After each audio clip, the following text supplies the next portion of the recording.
Bonsoir à toutes, bonsoir à tous. Merci d'être avec nous sur TV 78. Nous sommes le mercredi 21 février. Voici le programme de ce soir. Comment valoriser l'énergie renouvelable qui se trouve dans le sol? C'est le défi de Geoscan. L'entreprise a développé un camion capable de détecter les endroits les plus propices à la géothermie. Des experts étaient présents ce matin à Versailles pour présenter cette nouvelle technologie. Et si vous faisiez une pause nature bien méritée à l'Arboretum de Versailles-Chevreloup, avec près de 2500 espèces d'arbres du monde entier, le site représente un patrimoine exceptionnel. En hiver, il propose des visites guidées pour mieux comprendre le cycle de vie de ces grands végétaux. Avis aux musiciens, Thomas-Antoine crée et fabrique des batteries sur mesure. Situé à Voisins-le-Bretonneux, ce passionné de musique propose des instruments ultra personnalisés. Son objectif, trouver le son parfait. Sans oublier l'invité du 7-8, ce soir nous serons avec le président de la Fédération française du bâtiment des Yvelines, Christophe Bouguin. Le secteur est en crise en France. Qu'en est-il dans le département? Nous lui poserons la question tout à l'heure, mais tout de suite, on va faire le point sur les informations à retenir aujourd'hui dans les Yvelines.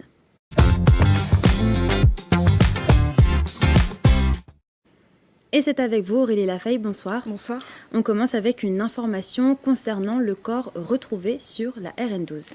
Un appel à témoins a été lancé par la gendarmerie vers 7h du matin, lundi. Les secours sont intervenus entre Villiers-Saint-Frédéric et Méret dans le sens province-Paris, mais il était déjà trop tard. Les causes du décès sont pour le moment toujours floues, même si les pistes penchent vers un accident de la route. Si vous disposez d'une information, vous pouvez appeler le numéro vert qui s'affiche. Aujourd'hui, le Panthéon accueille 2 nouveaux résidents et dans les Yvelines, on leur rend également hommage. Missak et sa compagne Milénée Manoukian. Les époux Manoukian deviennent les premiers résistants étrangers et communistes à rentrer dans ce temple du patrimoine français. À cette occasion, quelques dizaines de militants du Parti communiste et de la CGT ont rendu leur hommage mardi 20 février.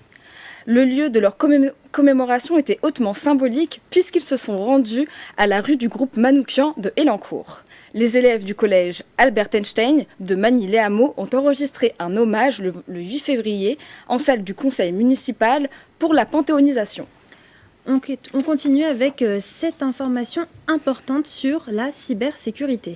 Les cybercriminels Lockbit, l'un des groupes de hackers les plus dangereux au monde, ont été visés par une opération de police internationale. Souvenez-vous, en 2022, ils se sont pris au centre hospitalier de Versailles au Chénet-Rocancourt. Une demande de rançon de 100 millions de dollars avait été adressée à l'établissement suite au vol de données. Grâce à cette coalition de policiers, 34 serveurs informatiques dont plusieurs pays ont été mis hors service et 2 membres de ce groupe ont été arrêtés. Europol, l'agence Europol, l'agence européenne de la police criminelle. Les Yvelinois ont désormais un tout nouveau site internet pour tout ce qui concerne les activités à voir ou à faire dans le département. Désormais, il s'appelle Destination Yvelines. Vous pouvez trouver dessus des informations pour organiser votre voyage ou bien des activités dans le département. Le site conserve ses onglets comme le programme des vacances ou les agendas. Il est axé sur 5 valeurs pour découvrir et redécouvrir les sites yvelinois comme la culture, l'éthique, le tourisme durable et les éco-activités, les activités aussi sportives et les activités plus calmes comme le terroir ou l'artisanat. Enfin, un peu de cinéma dans ces informations du jour. 14 films nommés au César ont bénéficié de l'aide de la région Île-de-France. C'est le cas des 3 mousquetaires partie de Milady de Martin Bourloulon, nommés dans 6 catégories, comme la meilleure musique ou les meilleurs décors et les décors. Parlons-en, puisque 7 sites du département apparaissent sur grand écran, dont le château de Saint-Germain-en-Laye. Autre film, Jeanne du Barry de Maïwenn comptabilise 2 nominations pour les meilleurs costumes et décors. Il a été tourné une partie au partout de Il château. a été tourné en partie au château de Versailles, oui. Et la région Île-de-France joue un rôle important dans la production cinématographique et audiovisuelle française. Elle concentre plus de 50% des tournages en France. Verdict pour les Césars, la cérémonie aura lieu ce vendredi à l'Olympia. Eh bien, merci beaucoup Aurélie Lafay pour toutes ces informations. Et comme d'habitude, si vous aussi vous voyez une information ou une image qui vous a marqué près de chez vous, n'hésitez pas à nous la partager sur les réseaux sociaux en utilisant le hashtag 78news.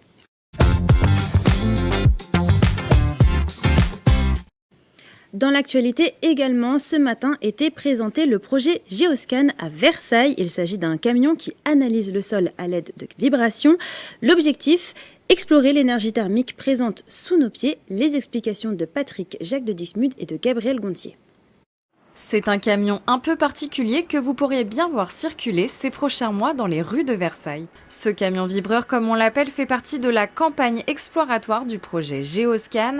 Avec seulement 14 véhicules comme celui-ci au monde, sa technologie permet d'identifier en sous-sol les endroits les plus favorables à la géothermie. Le sous-sol, on l'explore pour avoir une connaissance de la structure, des propriétés du sous-sol, dans un objectif d'exploration de la ressource géothermale pour la production de chaleur, principalement en réseau de chaleur urbain.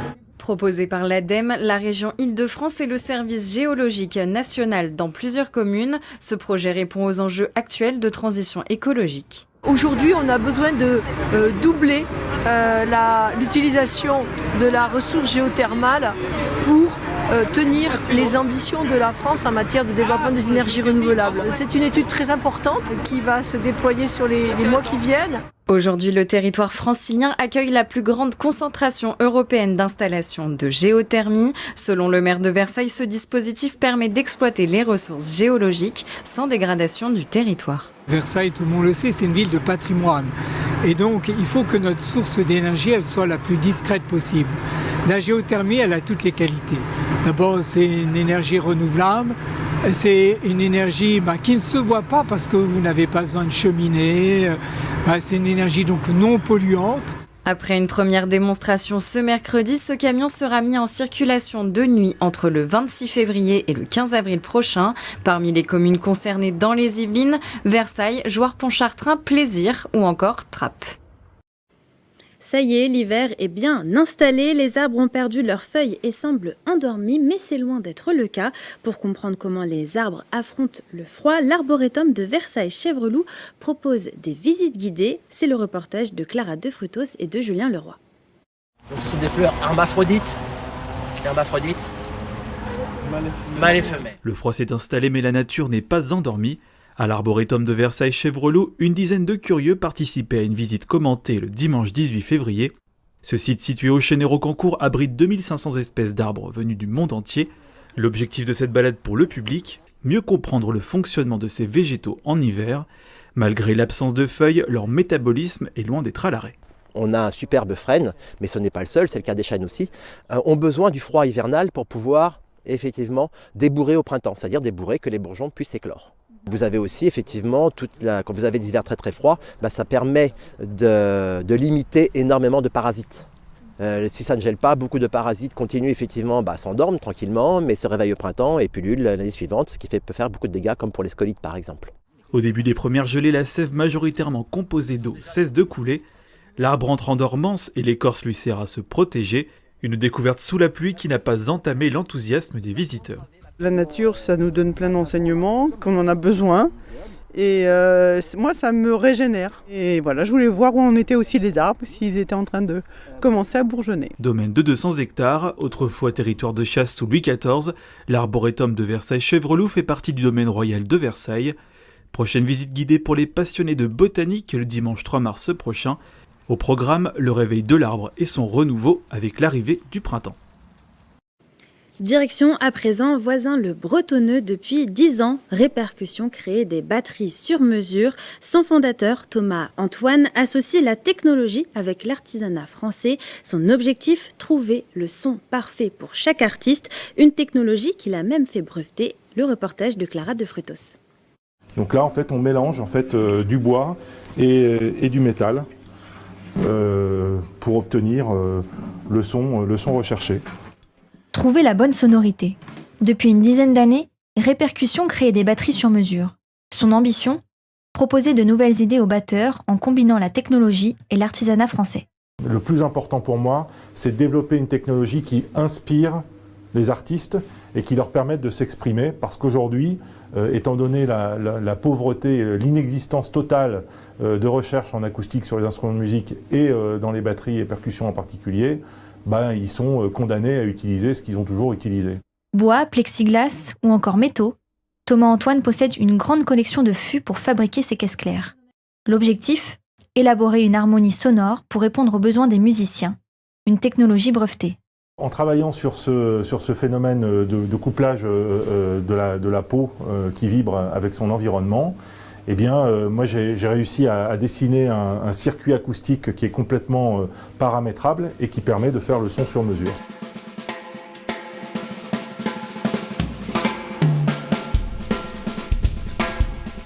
Le principe de base, c'est de partir de ce châssis qui est le cœur en fait, de tous les instruments répercussion.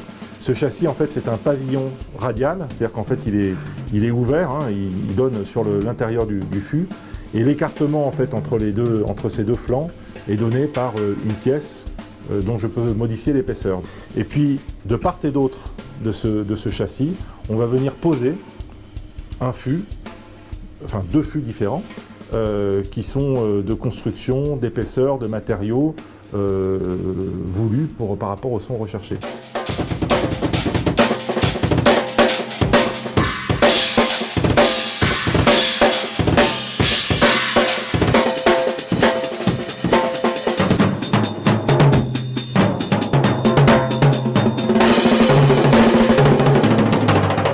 Un concept unique qui séduit Rémi Boulogne depuis 2 ans.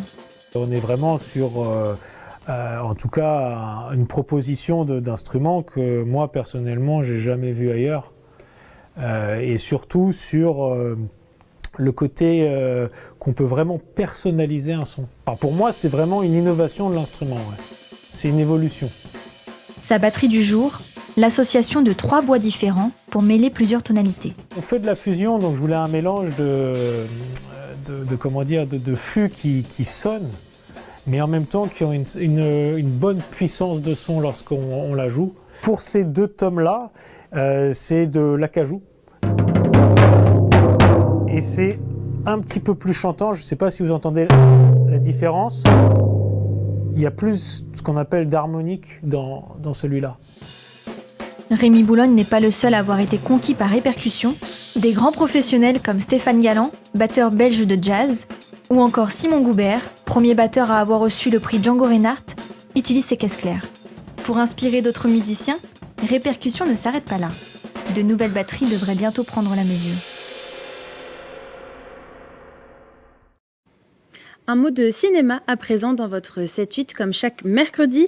Des réalisateurs yvelinois vous proposent de découvrir ou de redécouvrir des films qui ont été tournés dans le département. Ce soir, Thomas Salazar fait un focus sur le film Les Vedettes avec David Marsay et Grégoire Ludig. Est-ce que vous savez que c'est au village des Brévières, dans le sud des Yvelines, que David Marsay et Grégoire Ludig, les 2 humoristes du duo Palmacho, ont choisi de tourner leur 2e long métrage, Les Vedettes. Bien, alors lequel est Daniel, lequel est Stéphane? Je suis Daniel, Stéphane Chevalier. Effectivement, le film de Jonathan Barré, le réalisateur, se déroule dans un petit quartier de ce village. Simplement Dan? Ok, mais te foire pas. Tu devrais faire attention Daniel, je trouve que tu t'emportes vraiment vite.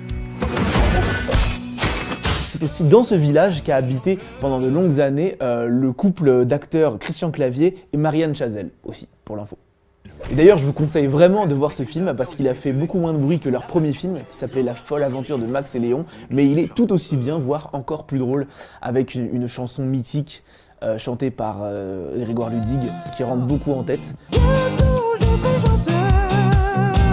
J'irai au journal de 20h.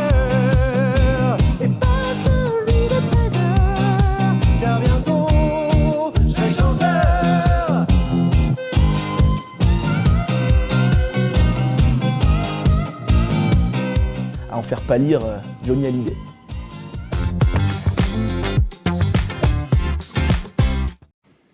C'est bientôt l'heure de l'invité du 7-8, mais avant, je vous propose de jeter un coup d'œil à la météo de demain.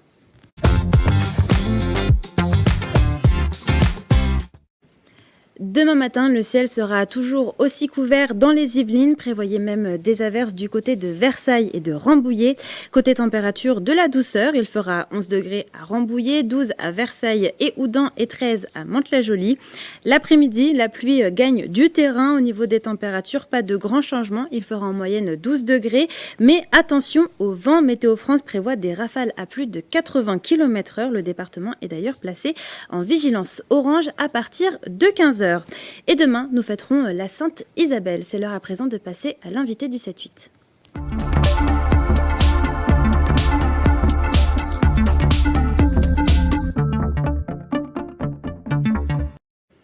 Et ce soir, avec l'invité du 7-8, nous allons parler du secteur du bâtiment. Christophe Bouguin, bonsoir. Vous êtes le président de la Fédération française du bâtiment dans les Yvelines. Alors avant de parler de la crise que connaît le secteur du bâtiment, Christophe Bouguin, pouvez-vous nous présenter la Fédération française du bâtiment? Quel est son rôle? Alors la Fédération française du bâtiment est une fédération qui regroupe tous les corps d'État du bâtiment et aujourd'hui 1400 entreprises adhérentes à notre secteur. Et notre rôle est de former nos adhérents, de les informer et de les accompagner tout au long du quotidien dans la vie de l'entreprise. Alors quel bilan faites-vous de l'année 2023 dans les Yvelines? Un bilan plutôt catastrophique, avec une 2024 qui commence également très très mal, avec le prix de l'immobilier qui grimpe et qui est en train de nous poser des problèmes puisque plus personne achète, l'immobilier est à l'arrêt total, le neuf est à l'arrêt total. Ouais, c'est compliqué de se loger. Voilà, exactement. L'inflation normative aussi qui vient alourdir pour n'importe qui de faire des travaux, tout est compliqué. Et également l'envolée des prix des matériaux qui est aussi un problème de plus depuis la crise Covid et qui nous dessert énormément pour nos entreprises aujourd'hui.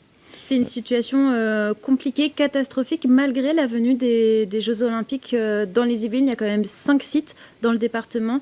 Malgré cette venue des Jeux Olympiques, c'est compliqué pour le bâtiment. Alors je vais vous parler pour nos entreprises adhérentes qui sont de l'artisanat jusqu'à 50, 100. On a des entreprises aussi plus importantes, mais la majorité de nos entreprises ne sont pas concernées par les Jeux Olympiques. Elles sont même impactées puisqu'en fait les échafaudages, on nous a demandé de déposer les échafaudages pendant les Jeux Olympiques. Donc tout ça va encore avoir une fois de plus un impact de plus pour nos entreprises. La circulation va être compliquée, les approvisionnements vont être compliqués. Donc tout ça fait que une fois de plus, on a eu le Covid, on a eu la guerre en Ukraine et on a les Jeux Olympiques. Alors on s'en réjouit parce que c'est un bon moment, mais ça va pas encore être simple à gérer pour nous. Alors, conséquence de cette crise, certaines entreprises mettent la clé sous la porte. Selon une étude d'Altares, les redressements et les liquidations judiciaires ont augmenté de 44,8% en Île-de-France. Est-ce que c'est la même situation dans les Yvelines? Nous, on nous annonce un chiffre de 80% de plus par rapport à l'année dernière, c'est-à-dire 200 entreprises dans le bâtiment qui sont amenées à fermer. Effectivement, le tribunal de commerce de Versailles est amené à réouvrir une chambre qui était mise en sommeil depuis 2020, pour vous dire que ça se développait bien, qu'il n'y avait plus de fermeture d'entreprise. Et aujourd'hui, cette troisième chambre est réouverte à nouveau pour pouvoir traiter tous les impacts que la crise est en train de générer dans le bâtiment. Alors on l'a compris, après le Covid, la guerre en Ukraine, la situation est compliquée pour les entreprises. Mais quelles sont leurs contraintes, quelles sont les difficultés qu'elles rencontrent? Aujourd'hui, on est embêté parce qu'en fait, on avait une rénovation énergétique qui avait été lancée par MaPrimeRénov', qui était plutôt une bonne idée, par exemple. Tout le monde s'était un petit peu habitué, l'entrepreneur arrivait à bien gérer cette offre, le client final la gérait très bien également, et aujourd'hui on est amené à nous la complexifier une fois de plus, avec pour des gens obligés de faire 2 actions pour avoir cette prime, c'est-à-dire l'isolation extérieure et changer une chaudière. Alors on arrive à des aberrations où il faut changer la chaudière qui a que 5 ans, mais si on veut bénéficier de la prime, ça vous demande de changer quand même la chaudière pour... Enfin, des choses où la première solution était la bonne. On la complexifie et en plus maintenant on nous met même un accompagnateur rénov', cette personne qui va être là entre l'entrepreneur qui est qualifié avec des gens qualifiés et son équipe qui est formée on va avoir cet accompagnateur Rénov qui va encore être un élément de plus entre nous et le client final, qui va alourdir la somme et pour en fait plus complexifier qu'autre chose. D'ailleurs, le ministre de l'économie, Bruno Le Maire, a annoncé la coupe budgétaire de 1 milliard d'euros pour la prime Rénov'. C'est plutôt une mauvaise nouvelle du coup pour le secteur du bâtiment. Bien sûr que tout ça, alors c'est des sommes qui sont 1 milliard, c'est important effectivement, mais il suffirait simplement de faire des choses simples. Et pourquoi être amené à faire 2 opérations pour bénéficier de cette prime? Peut-être qu'effectivement, il y a des choses à revoir avant tout ça. Peut-être que le milliard, il va nous manquer, mais il est dramatique aussi de tout complexifier. Et donc cette complexification des choses, ça entraîne quoi? Des emplois menacés, des entreprises qui ferment? Des travaux qui ne se réalisent plus, des emplois qui sont effectivement menacés. On est sur des pertes d'emplois. On avait, entre la fin de la crise sanitaire et 2023, 110 000 postes qu'on avait créés dans le milieu du bâtiment. Et aujourd'hui, à la vitesse où ça va, les études, à l'horizon 2025, c'est plus de 300 000 emplois perdus. Donc tout ce qu'on aura gagné depuis 3 ans, on va les perdre. Et on est reparti à nouveau déjà dans un secteur qui est, comme tous les secteurs, mais le bâtiment particulièrement, un manque d'emplois. Et les gens qu'on vient de prendre, qu'on vient de former, à nouveau, c'est encore un début, il faut tout redémarrer à zéro. En fait, c'est dramatique. L'énergie investie dans tout ça pour une entreprise PME artisanale, c'est très, très, très compliqué. Et dans les Yvelines, on parle de combien d'emplois menacés? Alors, on était sur 333 fermetures emplois l'année dernière. Bon. De toute façon, on ne maîtrise pas. Je vous dis, là, vous voyez que cette chambre au tribunal de Versailles est remise en place pour faire des liquidations. Donc, de toute façon, pour qu'elle soit remise en place, c'est bien signe qu'on est reparti sur des chiffres qu'on n'avait pas vus depuis 92-93, je crois bien. Et selon vous, du coup, quelles solutions faudrait-il amener? Simplifier les choses? Oui, moi je pense qu'il faudrait déjà nous associer, alors on a de la chance, on a vraiment sur le territoire des élus qui sont très proches de nous. Ils font un travail remarquable, on est consultés, ça nous permet de bien faire passer nos idées. On ressort de ces entretiens convaincus du travail. Et il y a un moment donné, il doit y avoir aussi un accompagnateur Rénov' entre eux et l'exécutif qui doit leur poser problème, parce qu'entre-temps, tout ce qu'on a imaginé nous n'arrive pas au bout.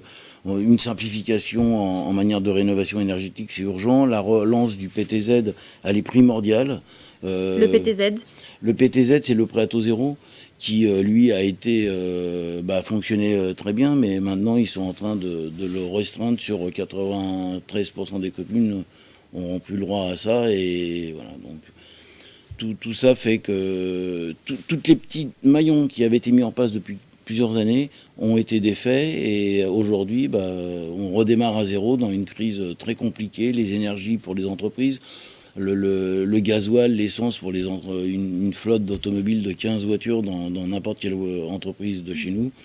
On est un peu les agriculteurs de la rue, quoi. Et nous on récolte tous les jours, il faut les travailler, tous les jours il faut semer, récolter, labourer. Et quand il nous manque des journées du gasoil et l'électricité qui augmente, c'est des journées et des semaines qui sont très compliquées à vivre au quotidien. Une situation compliquée pour le secteur du bâtiment, une situation que vous avez même décrite catastrophique. Merci beaucoup Christophe Bouguin d'avoir répondu à nos questions et d'avoir accepté notre invitation en plateau. Je le rappelle, vous êtes le président de la Fédération française du bâtiment dans les Yvelines. Et c'est la fin de cette émission. Merci pour votre fidélité. Je vous souhaite une belle soirée sur TV78. Prenez soin de vous.